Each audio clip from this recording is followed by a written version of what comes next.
أعوذ بالله من الشيطان الرجيم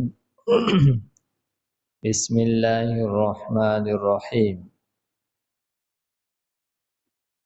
ألم تر إلى الذين أوتوا نصيبا من الكتاب يؤمنون بالجبت والطاغوت ويقولون للذين كفروا هؤلاء أهدى من الذين آمنوا سبيلا.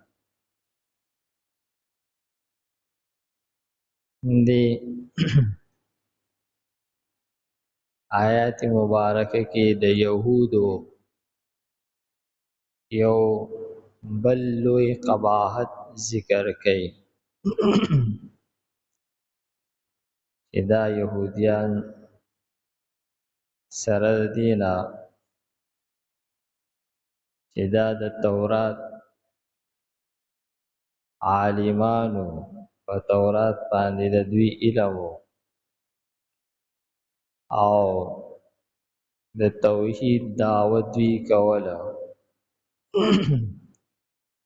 لیکن د دې باوجود دوی په بوتانو باندې او په شیطانانو باندې یقین کو او دې آیت په شان نزول کې مفسرین فرمایي چې د يهوديانو یو وفد د مدینې نه مکې ته رالل او د مکې د مشرکین سره ملاقات وکړو معاهده ورسره وکړله د دوی دا ملاقات او معاهده دا په دې خبره وه چې دی يهوديانو چې کله محسوس کړل چې دا مشرکین مکه د نبی علیہ السلام سره دشمنی ساتي